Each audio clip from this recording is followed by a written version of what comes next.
مگر کل ایشیا کے سب سے عظیم انقلابی لیڈر نے لندن سے ایک تقریر کی اور ایسی ایسی باتیں کی جو کسی مہذب شخص کو، کسی جمہوری انداز سے سوچنے والے شخص کو زیب نہیں دیتی.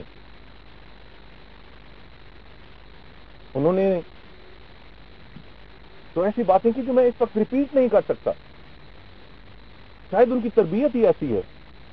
ہاں، تربیت کا تو مجھے معلوم نہیں، ان کی تاریخ یقیناً ایسی ہے.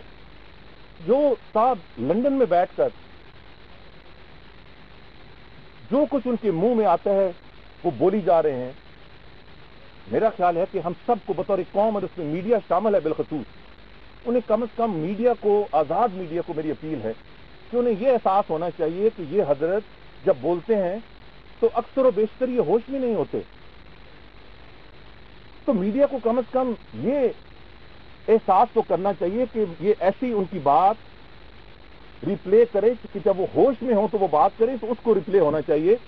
ورنہ ان کے جھوٹے اور لغز قسم کے بیانات جس انداز سے وہ کلپنگ چلتی ہے، میرا خیال ہے کہ یہ آزاد میڈیا کی شان نہیں ہے. پوری دنیا نے دیکھا کہ 12 مئی 2007 میں کراچی میں جو واقعہ ہوا پوری دنیا نے دیکھا. پھر اس میں اس وقت کے ہائی کورٹ نے جب نوٹس لیا، اس وقت کے اس ہائی کورٹ کا جس طرح گھیراؤ کیا گیا اور ان کے لوگوں نے کیا، یا تو یہ صاحب لندن میں بیٹھ کے سمجھتے ہیں کہ خدا نہ خواستہ ہم سب گونگے، بہرے اور اندھے ہیں، اور یا ان کو خود احساس نہیں کہ گراؤنڈ سچویشن کیا ہے. میں ان کو یہی مشورہ دیتا ہوں کہ سیاسی بات کا جواب سیاسی انداز میں دینے کا طریقہ اپنائیے. مجھے احساس ہے کہ یہ آپ کے خمیر میں نہیں ہے.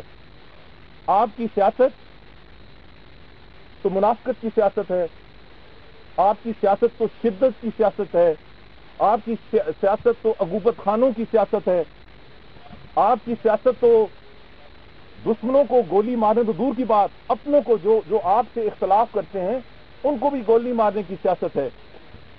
آپ کے قریب، آپ کے پارٹی کے چیئرمین گولی کا نشانہ بنا دیے گئے. ہمارے ساتھ ایک وزیر تھے سید طارق محمود، گولی کا نشانہ بن گئے. عظیم طارق صرف مخالفت سے گولی کا نشانہ بن گئے. پھر آپ کی جو انقلابی پن ہے وہ اس وقت کہاں تھا جب 8.5 سال جنرل مشرف کے کندھوں پر سوار ہو کر آپ اس ملک پہ حکمرانی کرتے رہے. آپ کی ابتدا فوجی ڈکٹیٹرشپ سے ہوئی. جنرل ضیاء الحق کا آپ نے نام تو لیا، مگر یہ کہنا بھول گئے کہ آپ کی پارٹی کی بنیاد ہی اس وقت جماعت اسلامی اور جمعیت العلماء پاکستان کے مقابلے میں اس لیے رکھی گئی کہ اس وقت کے حکمران چاہتے تھے کہ ان مذہبی جماعتوں کو سائیڈ لائن کیا جائے. آپ انقلاب کی بات کرتے ہیں تو اس وقت آپ کا انقلاب کہاں تھا؟ مگر اگر اسی زبان میں حضرت بات کرتے رہے تو پھر ہمیں مجبوراً ان کی بیگم کا بیان جو ان کے حوالے سے ہے، ان کے کردار کے بارے میں ہے، ان کے جمہوری پن کے حوالے سے ہے، وہ ہمیں منظر عام پہ لانا پڑے گا. ہمیں اس ریہیبلیٹیشن سینٹر لندن سے تھوڑا باہر، جہاں ایک شخص ایک مخصوص بیماری کے لیے داخل ہوا